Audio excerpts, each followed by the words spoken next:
The swirl is fast and easy to fold and color. With the shirt laying flat, begin by using a fork where you want the center of the swirl to be. Then spin the fork and the fan folds will begin to form. Continue spinning the fork and using your other hand to create smaller folds out of the larger folds as you go. You may wind up spinning the fork around 3 or 4 different times to get the shirt completely swirled. Once you're done swirling the shirt, it'll be in the shape of a circle. Now use the string to secure the folds. I like to keep the amount of string to a minimum on this pattern because when I use too much string, it tends to get in the way while I'm trying to color it.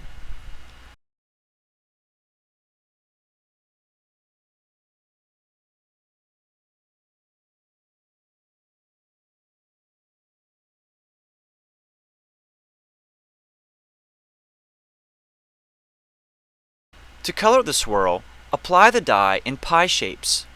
How big the pie shapes are is up to you. The key is to make the points of all the pie shapes end in the middle of the swirl, where the center is. You can use as many or as few pie-shaped colors as you want. For this shirt, I'll be using 6 colors. So I'll have 6 pie-shaped triangles to color.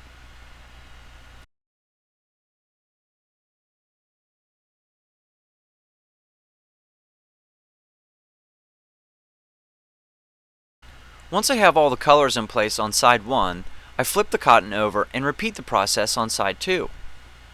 I try to align the colors directly on top of the identical color from side 1. If you want more of one color than another, simply make the desired color's pie shapes bigger and the less desired color shapes more narrow.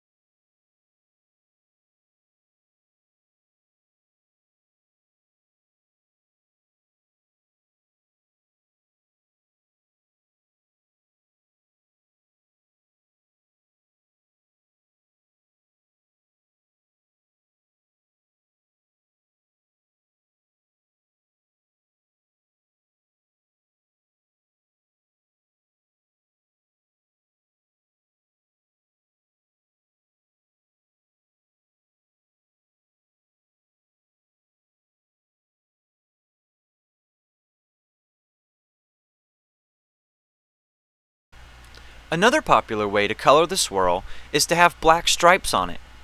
To do this, color the first side however you want, like we did in the first swirl using the 6 main colors of the rainbow. But on the other side, color it all black. You can use brushes or bottles for any of the coloring I describe in the video. If you're using brushes and not getting as much color on the tie-dyes as you want, you might consider using the bottles.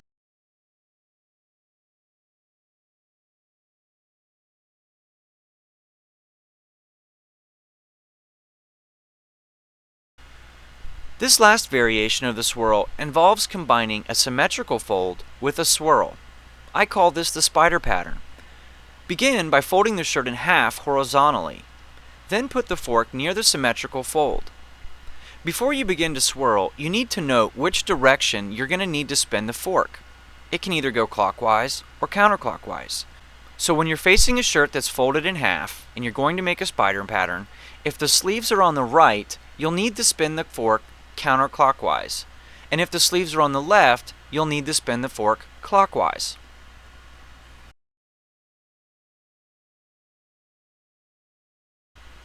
Once you know which direction to spin the fork, swirl it up and then secure it with the string. One thing that I'd like to point out to you is for you to notice that on this pattern, the center of the swirl is not necessarily in the center of the cotton. So in this case, you need to make sure that all of your colors point to the center of the swirl where the fork was and not to the center of the cotton. It's important that you don't put too much dye into the center of the swirl, because if you do, there's a good chance that you'll lose some of the definition that comes from the center. So when I'm applying the colors, I put much less color into the center to begin with. because the goal is to put just a little bit of each color down into the center so that you'll have a nice defined swirl.